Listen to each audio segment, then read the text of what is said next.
And as we begin for Wednesday night lesson, I'll be starting on my new Man of the Faith. We just got done with talking about Joseph and his life story, along with talking about Gideon, Naaman, who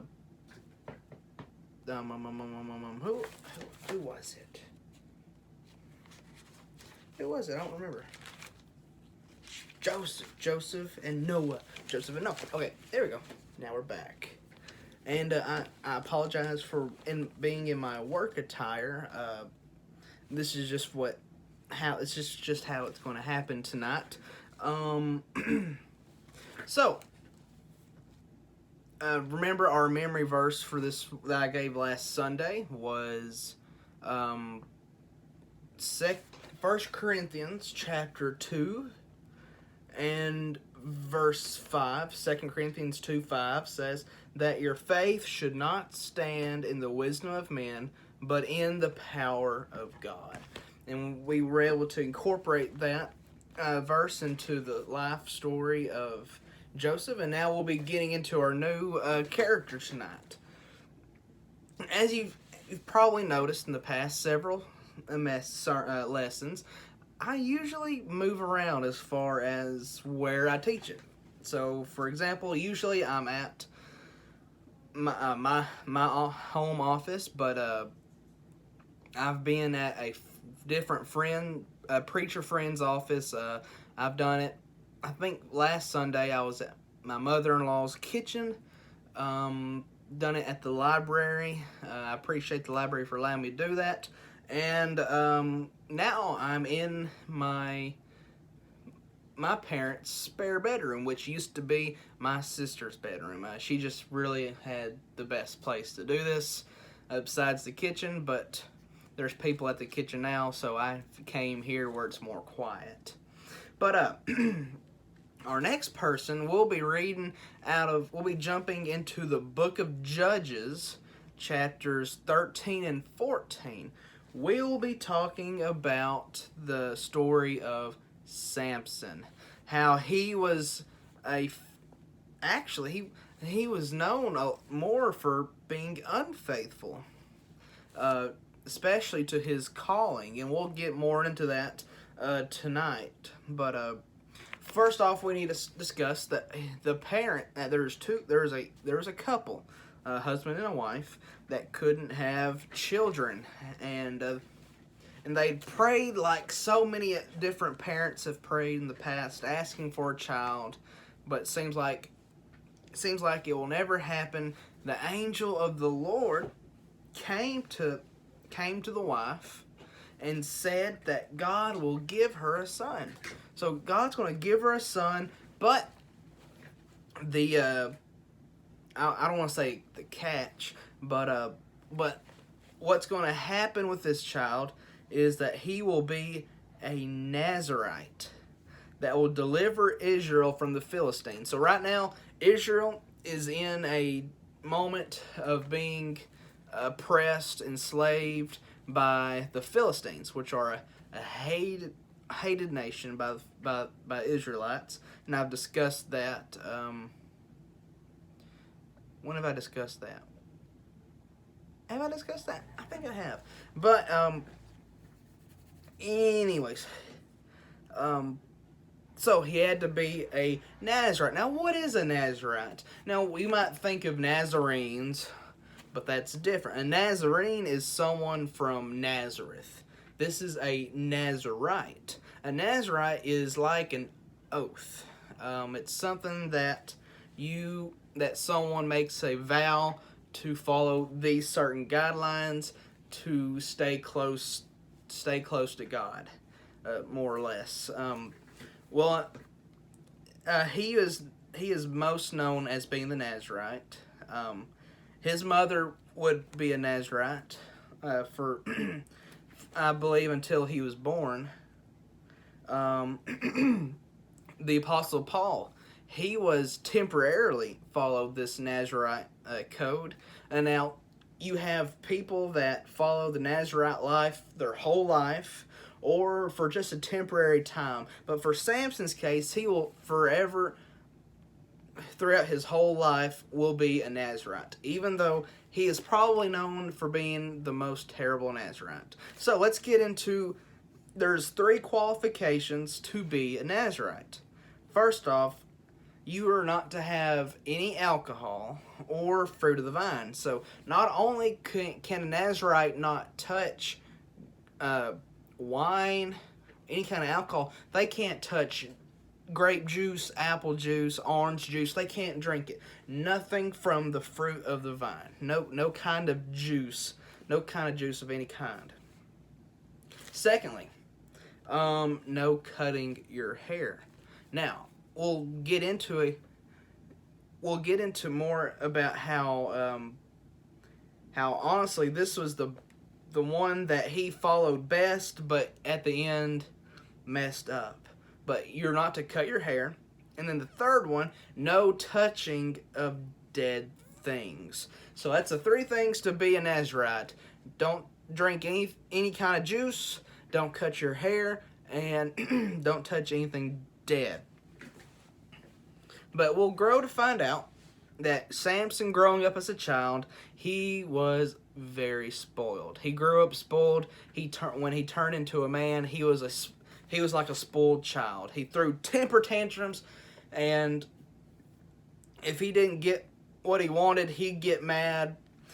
He'd throw a fit, and then usually he'd go get it anyways. And that's just how he was. So he was not exactly a Christian-like figure of the Bible. So for example, in our story, mainly in chapter 14, we'll see that he saw a girl. Not just any girl, but he had found a girl from the Philistine land. She was a Philistine woman, a young lady, that she just looked at him. He just looked at her and wanted to marry her. Now understand, that's really not how it works. You don't just look at someone, kids, and then just decide to marry them. Even though some people may be like that, it never ever works out. You always want to grow spiritually with them and get to know them more before you even think about marrying. Anyways, he sees her and he decides, I want to marry you. So he walks all the way to the land of the Philistines. I don't remember what town it is, but regardless, he's walking to where these Philistines live, and his parents, they had their doubts. They said, "Hey, this is a Philistine. We're Jewish. We're Israelites. We're not supposed to be mingling with them." But he decided, I want her. I'm going to get her. They're like, okay, whatever. But on his way over to go fetch this woman, a lion comes up in front of him. So there's lions in the area, and one comes up ready to fight him. And usually, if a person encounters a lion by themselves, they will only be found by their carcasses whenever someone passes by, just so happen to find them. So usually, if you mess with a lion, you are a goner. But not for Samson. Something special about Samson was, I wish I had the kids here so I could ask them this in person, but something special about Samson, he was super strong. The Bible says that the Spirit of the Lord would come upon him, and then he'd have Superman strength. He'd be super strong and buff, and he could just tear anyone up. And this lion was no different. This lion attacked Samson, but he killed the lion with his bare hands. That's awesome. That's something that we cannot do today. I don't know how he did it, if he just got him in a headlock or or if he just beat him on the head, and I don't know. But he killed the lion and just walked away like nothing happened. Like, he didn't even break a sweat. It's awesome how strong he was. But he went to go get this girl. He made it all the way to the family. He chose the girl that he wanted and started bringing her back to Israel. And on their way back to Israel, they passed by that same lion carcass. And it's now a carcass. It is a dead thing now. And he noticed that inside the lion's belly, or I guess his belly, and somehow or another, a beehive was starting to form in this lion. And remember, the third thing that we talked about, he was not supposed to touch anything dead. And what does he do? He walks right up to that dead lion, and he pulls some of the honey and the honeycomb out of the beehive, and he eats it. Not only does he eat it, but he shares it with his parents, and he doesn't tell them where it came from. That's gross. But he is not faithful in not touching dead things. And then, so you move on later in chapter 14, and they have a wedding celebration for Samson and this first wife to be getting married. Yay, yay, yay! You know how it is. But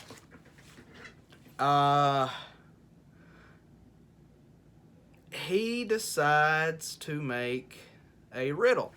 He decides to make a riddle with all the men that were there. He said, I will make you a riddle, and you have 7 days to answer it. And if you do not answer, you have to buy me 30 suits, 30 pieces of clothes for me to wear. So remember, I've talked about this a couple times already. Most people in these times only had 1 or 2 articles of clothing to wear for at a time their lives. Of course, as they grow older, or if they wore out, then they would try to come up with another one. But usually they only had 1 or 2 at a time. And now he is wanting them to get him 30 pieces, 30 suits to wear. And that's not just from one person, but that's I should have looked at this. I didn't think. Pass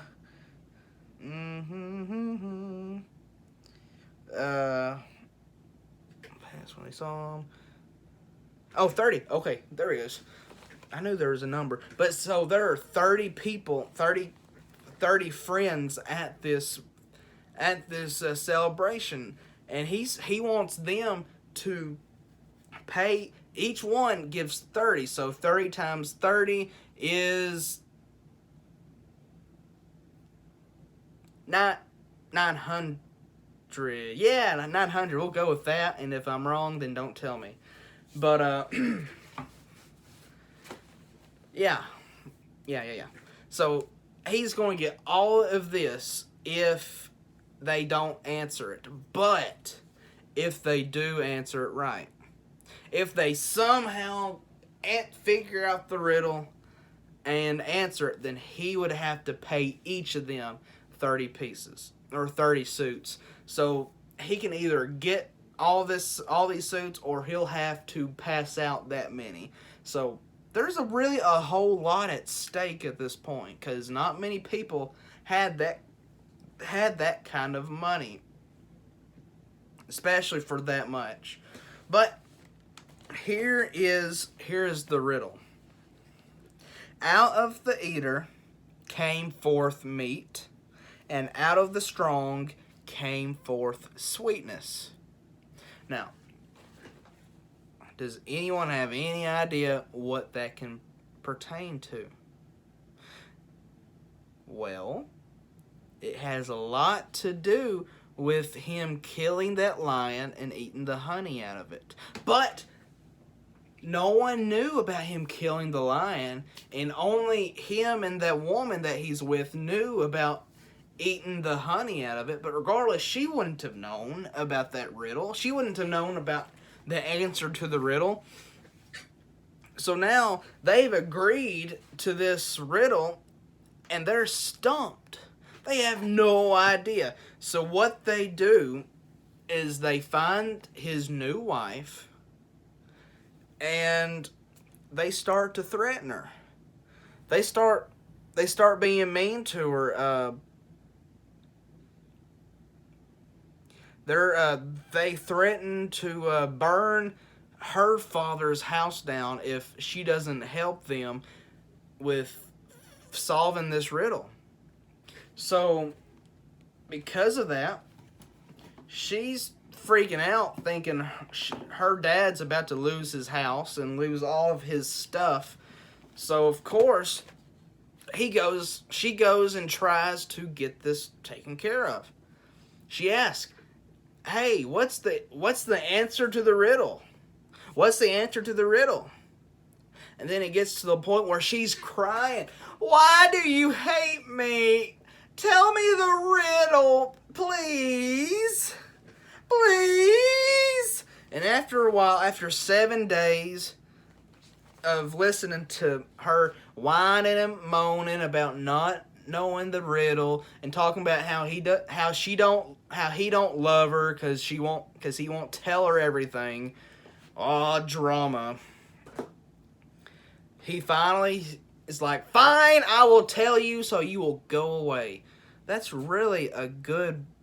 That's not really a good way on starting a marriage. 7 days with her and you're ready to get rid of her. But yeah.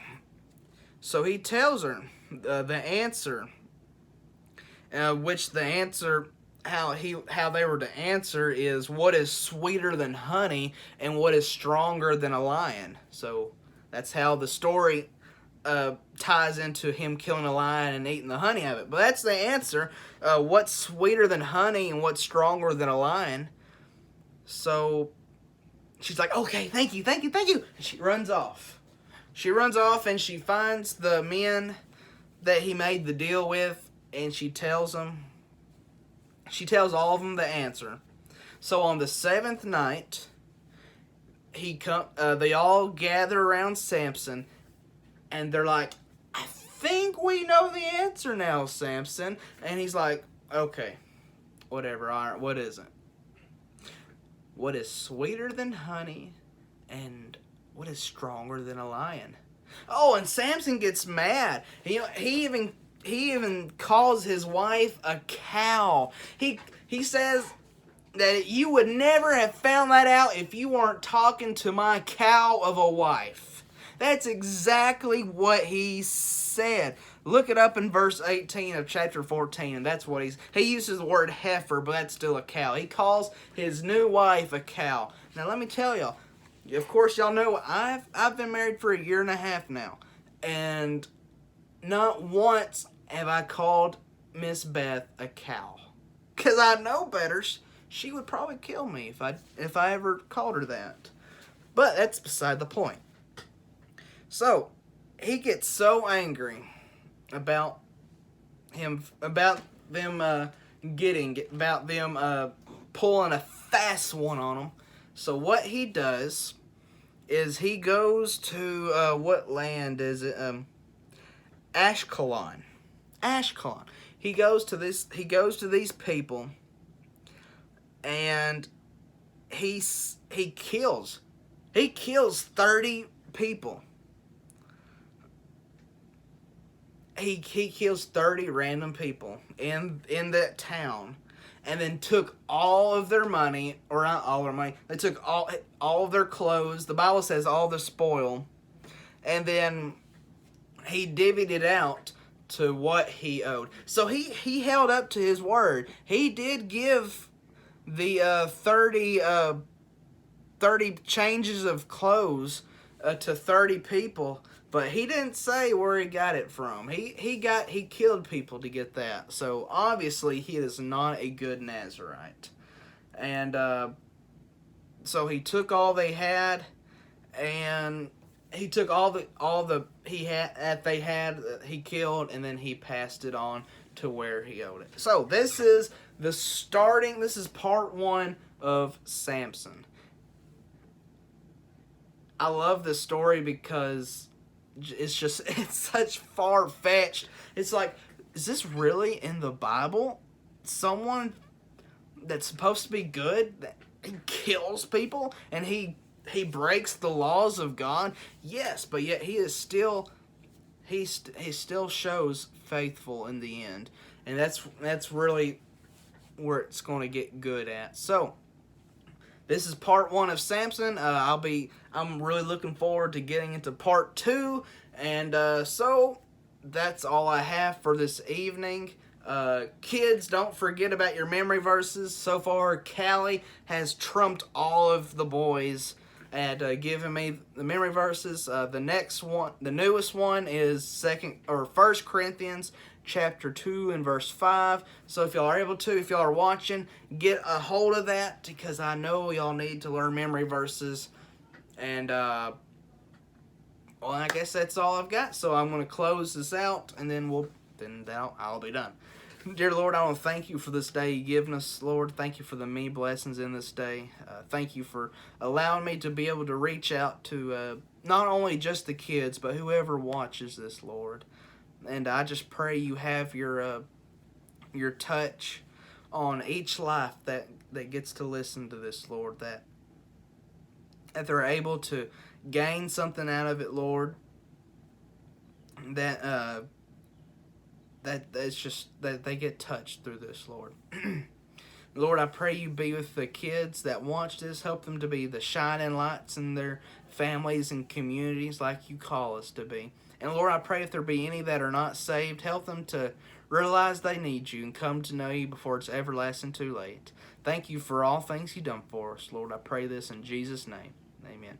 All right, well, y'all have a good week. It's supposed to be hot all week, so don't get too hot, and I'll see y'all for the next one.